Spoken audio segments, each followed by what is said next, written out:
Good morning. It's Tuesday, January 27th. Here's what we're working on. The government's conditionally approving a plan to export the last remaining whales at Marineland.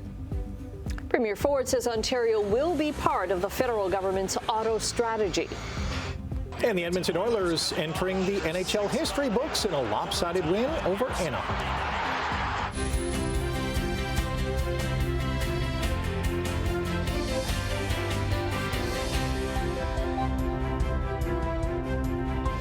Good Tuesday morning, and I think we all looked out the weather window this morning and said it's snowing again? Again, Brian. What? Again. What gives? No moss. Not exactly the words I gave to Brian in the canteen a few moments ago, but yes.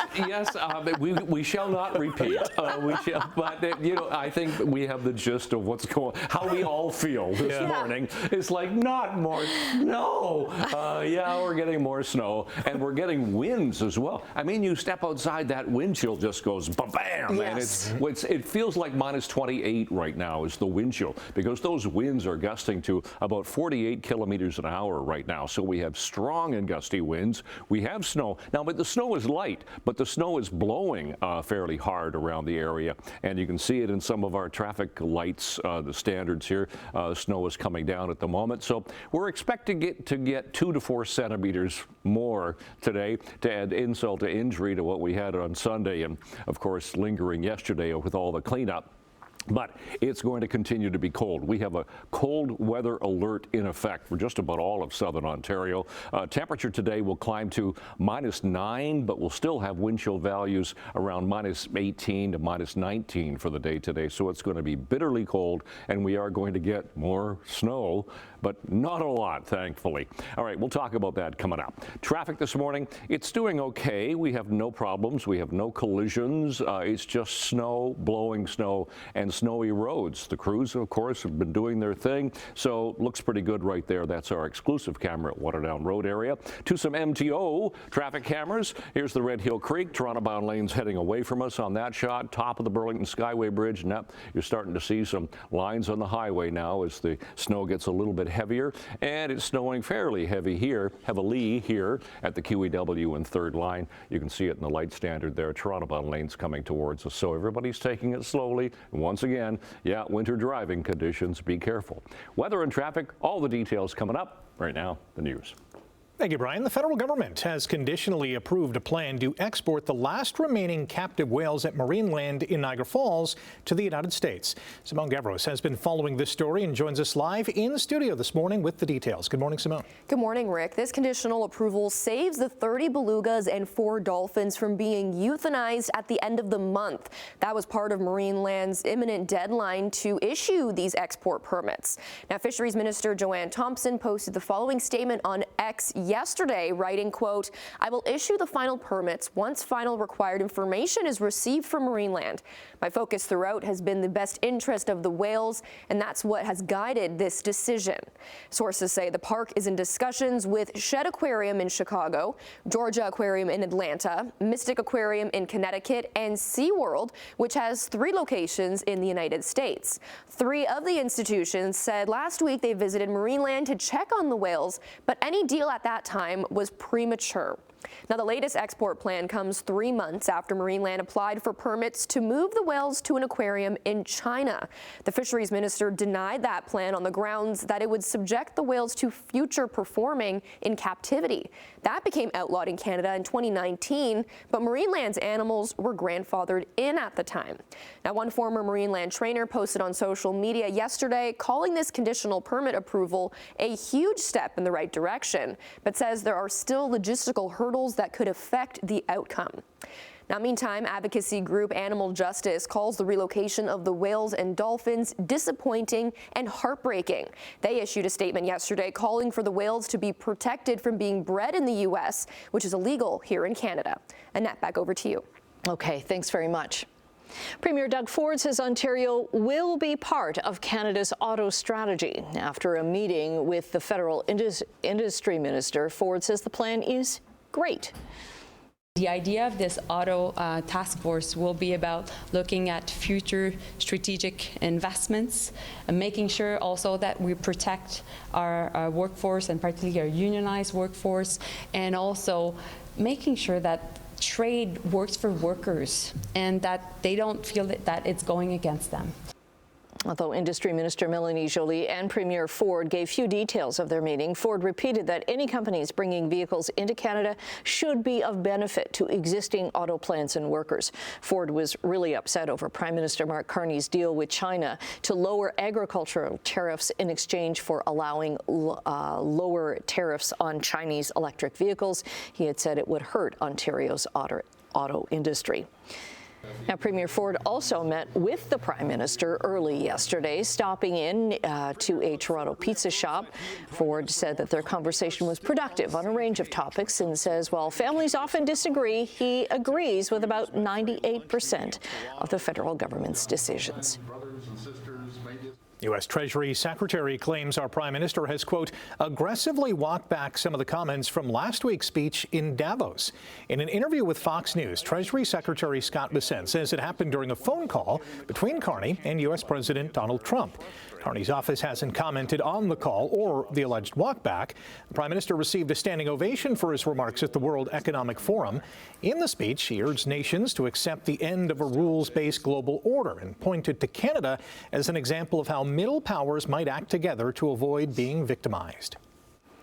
The Ministry of Labour is investigating the death of a worker on Hamilton's waterfront. It happened at Ontario shipyards yesterday morning on Pier 15.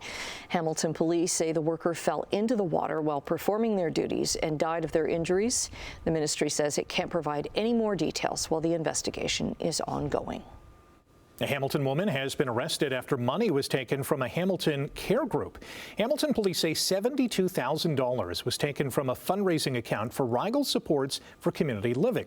The facility on Hamilton's West Mountain supports people with developmental disabilities and complex care. It's believed the money was embezzled between 2021 and 2023. 56-year-old Viola Galamini faces 4 charges, including fraud and forgery. Former Canadian Olympic snowboarder Ryan Wedding has pleaded not guilty in a U.S. court. He's accused of being a drug trafficking kingpin responsible for several drug-related murders. Wedding appeared in a California court yesterday after his arrest last week. The 44-year-old was on top of the FBI's top 10 most wanted list. He's been accused of leading a transnational drug trafficking network from Mexico, working with the Sinaloa cartel to transport hundreds of kilograms of cocaine into the United States and Canada. If convicted, he could face life in prison. Hearing is set for today, looking into the cause of a deadly collision involving a U.S. Army helicopter and a passenger plane in Washington, D.C. last year. Investigators have already said that so many different things went wrong leading up to the January 2025 crash that it isn't likely to identify a single cause. Instead, investigators are going to detail all of the things they found played a role in the crash that killed 67 people at Reagan National Airport near Washington, D.C. The board will also recommend changes to help prevent a similar event from happening again. City and state leaders in Minnesota are reacting to the news that the Trump administration is changing its immigration enforcement approach, or ICE approach, in that city. It comes amid a growing outcry after a federal agent shot and killed a protester on Saturday. Donald Trump is signaling a new willingness to work with Democratic state officials in Minnesota. Trump says Minnesota Governor Tim Walz called him, saying it was, quote, a very good call, and we actually seem to be on a similar wavelength. Walz described the call also as being productive and said the president agreed to look into reducing the number of federal agents in Minnesota. The mayor of Minneapolis, Jacob Fry, says he also spoke with Trump and told the president his main request is that the immigration crackdown in the city end. The union that represents Agriculture and Agri-Food Canada workers is condemning the federal government's decision to close 7 federal research facilities. The Agriculture Union says the closures will significantly weaken innovation in food production, sustainability, and crop science. Farming groups warn the loss of long-running research programs are going to affect producers and food security across the country. The department says the closures are part of efforts to reduce the size of Canada's public service. The stairs leading from Hamilton's York Boulevard to the Waterfront Trail are about to reopen. The steps linking the McQuestion High-Level Bridge to the Desjardins Canal have been closed off since last spring. City staff identified loose stones in a retaining wall near the bottom of the stairs as a hazard. A structural engineering consultant has determined, though, that the risk is low. Hamilton's Public Works Director says the stairs can be reopened immediately and will be monitored for stone movement. Sportsline, the Edmonton Oilers enter the NHL history books in a lopsided win over Anaheim. Edmonton Oilers coming off their 6-5 overtime win here Saturday night. TSNCO as the Hats cascade down his first career Hattie. Matthias Ekholm scored a hat-trick, capping it off with a goal line empty netter as the Oilers cruise past the Ducks 7-4.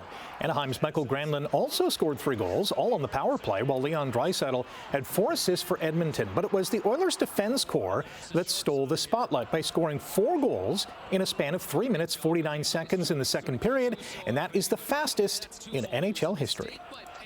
A day after flipping the bird during a live TV broadcast, Maple Leafs forward William Nylander has been fined by the National Hockey League. Yeah, first off, I just want to apologize for my actions yesterday. It was out of frustration, so I'm sorry about that. Yeah, sitting there, I got a text message. I was like, oh, not a good idea, not a good thing to do. But yeah, like I said, I apologize about that. Sounds like he's sorry only because he got caught. Nylander, who's missed the last 5 games with a groin injury, was fined $5,000. Toronto will try to stop a 4-game losing streak tonight when they host Buffalo. Manitoba's Caitlin Laws beat Canada's Carrie Anderson 9-4 in a battle of unbeaten rinks at the Scotties Tournament of Hearts in Mississauga. A win pushed Laws into sole possession of first place in Pool A with a 5-0 record, while Anderson slipped to second at 4-1. Beth Peterson's Manitoba team leads Pool B at 4-0, with Christina Black of Nova Scotia next at 3-1. Round-robin action continues today at Paramount Fine Foods Centre. Toronto Raptors rookie Colin Murray-Boyles has been selected to play in the Rising Stars game on February 13th. CMB is averaging 7 points, 5 rebounds, 2 assists, and 0.9 steals per game this season, is second among rookies in average offensive boards. He's the 10th Raptors rookie to make the Rising Stars game and first since Scotty Barnes in 2022. Murray-Boyles will be joined by Raptors 905 guard Elijah Martin, who was selected to play in the G League pool for the game. Honorary coaches Vince Carter, Tracy McGrady, Carmelo Anthony, and Austin Rivers will draft their teams for the mini tournament from a pool of 21 rookies and sophomores later on today. Hamilton Tiger Cats have re-signed third-string quarterback Jake Dolegala. The 6'7" pivot was excellent on QB sneaks last year, picking up 50 yards on 22 carries and scored 1 TD. The Cats also signed American running back Larry Roundtree III and receiver Jesse Matthews. Hamilton also released receiver Drew Wolotarski after the 30-year-old dressed in only 2 games last year. The Montreal Alouettes have cut ties with receiver Austin Mack. The 28-year-old played in 12 regular season games in 2025. He made 48 catches for 674 yards and 2 touchdowns. Philip Rivers has withdrawn his name from consideration for the Buffalo Bills head coaching job. A 44-year-old quarterback who came out of retirement last month to play for Indianapolis interviewed with the Bills last Friday. Buffalo has met with several candidates as they search for a replacement for Sean McDermott, who was fired after 9 seasons. And the Canadian Olympic Committee has unveiled a 10-year strategy to make Canada a top 5 Olympic country. The $500 million privately funded plan targets medals, youth participation, and climate action to preserve sport environments for the Winter and Summer Games. The Milan Cortina Games begin next week. Okay, 14 minutes after 6 o'clock. It's Tuesday. Again, oh, more snow. Yeah, it's coming down fairly heavy. I was just at the old weather window doing this going, it's really coming down out there. And it's blowing snow because the winds are strong. It's not affecting traffic, really. It's a little slow. As you can see there, it's just starting to build a little bit coming out of Hamilton. That's our exclusive camera at the 403 on Waterdown Road. Let's check some MTOs. We'll start in St. Catharines and we'll come around the Horseshoe. Actually, not a lot going on here at the QEW Niagara Street. Visibility is pretty good. Road conditions not too bad. It deteriorates as you come through Stony Creek. That's the Red Hill Creek camera. North of 2 through Burlington.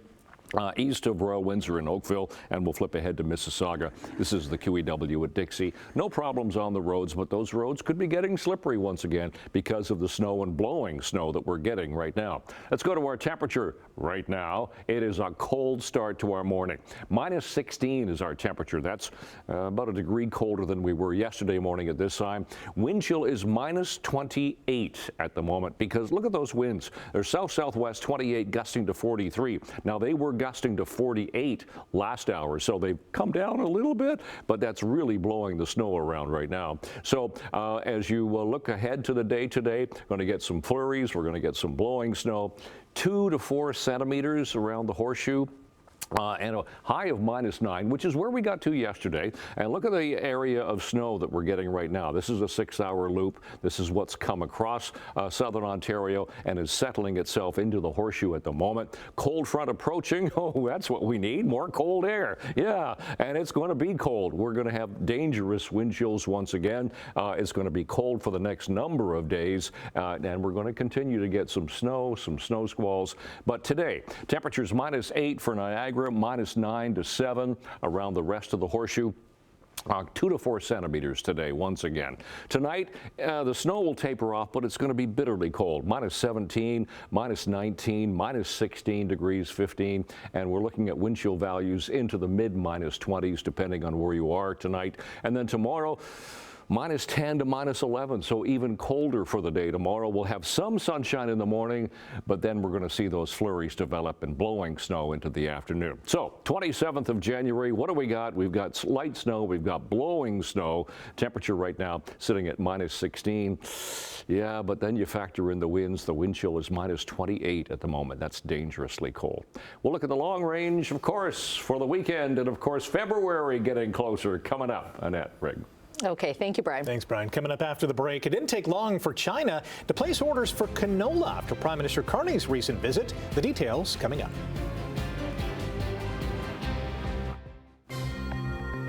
6:19 on your Tuesday morning. We'll start with overseas trading this morning. The Canadian dollar down slightly to 72.86 cents U.S. Gold is up $6 an ounce, while oil is down 12 cents to $60.51 U.S. a barrel. Midday European trading, London is up slightly, while Frankfurt and Paris are both down. Asian markets finished up with Tokyo leading the way. At the close yesterday, the TSX was down 51 points. The Nasdaq and Dow posted gains. Air miles are about to take off. BMO Financial Group is replacing them with a new loyalty program called Blue Rewards this summer. If you have air miles, they'll automatically convert to Blue Rewards points with no loss in value. The switch is meant to give members more choice and flexibility with flights, hotels, and car rentals through Expedia Group. Chinese importers have secured at least 8 shipments of canola from Canada following Prime Minister Mark Carney's recent visit. About 520,000 metric tons of canola are expected to be shipped between February and April. Carney traveled to China earlier this month and reached an initial trade deal with Beijing that would reduce tariffs on Chinese electric vehicles in exchange for lower tariffs on several Canadian agriculture products, including canola. India and the European Union have announced a free trade deal. The deal comes after nearly 20 years of on and off talks. It will allow free trade of goods between 27 European states and the world's most populous country, which together make up nearly 25% of global gross domestic product and a market of 2 billion people. The pact is expected to significantly reduce tariffs and expand market access for both sides. European Union is investigating Elon Musk's chatbots on X. Grok is under fire for creating sexually explicit images of women and children. The European Commission says it's looking into whether the platform properly mitigated risks and followed the law. Grok no longer allows users to create revealing images of real people. That's after an outcry over X's initial response to just limit the tool to its paying subscribers. All right, we're going to take a quick time out. Brian's going to return with an update on traffic and your 7-day forecast. Bundle up. Good morning. Tuesday, the 27th of January, 6:24 is the time. We are getting some snow again. Here's a look. You can't really see it too much here, but it is snowing. QEW at Ontario Street, no problems in traffic there. Top of the Burlington Skyway Bridge, you get the indication of the tracks on the highway there. It is starting to slow heading down to North Shore Boulevard. Slow here at Third Line, and there you can see the snow in the light standard. As we head through to Mississauga at Lorne Park, traffic is moving fairly nicely, and there's no problems at the 403 at Dundas. So no problems on the roads except for the slippery conditions, because that snow is really blowing around and could be making your trip treacherous. Let's get to the temperatures that we have at the moment. And by the way, we have a cold weather alert issued by Environment Canada, and of course it stays in effect for the Hamilton Medical Officer of Health. So minus 16 is our temperature. Wind chill minus 28 at the moment. Minus 14 Mississauga, 12 Toronto, 13 for Grimsby. Yeah, it's a cold start. Seasonal temperatures where we haven't been anywhere near lately. Minus 2 daytime high, minus 10 overnight low. Sun times and records for the day there. And yes, we're getting some more blowing snow. It'll be minus 14 for the first bell today and minus 9 for after school. Some schools in other areas are still closed. Middlesex County, Durham, yeah, they've got closed schools today and transportation as well. But generally back at it. So minus 9 today, wind chill of minus 18 with that blowing snow. Minus 17 tonight, wind chill about minus 25. Tomorrow minus 11, wind chill minus 19. We'll get some sun. We're going to get some sun all the way through the remainder of January. Minus 11. Stays cold Thursday and Friday, moderates a bit on Saturday. We get into February on Sunday where it's minus 5. Groundhog Day on Monday. Again, let's hope. Let's keep our fingers crossed for an early spring. That's all we can do. That's the forecast. Annette, Rick. All right, thank you, Brian. County of Brant firefighters were on thin ice for a dog rescue, but they pulled it off. They rescued this German Shepherd, which had fallen through the ice on the Grand River. Now, this happened on Sunday, January 18th. In a Facebook post, the Onondaga Fire Station says the dog's owner reached out afterwards with sincere thanks. They say while they're not able to respond to all pet-related calls, they're happy to help when they can. And the dog's owner says Ziva is safe and doing well after her rescue. Nice. Great job, one and all. That's scary. Very scary, yeah. You want to be careful, especially around bodies of water. Stay with us. More to come after the break here on Morning Live. Good morning. Nice one.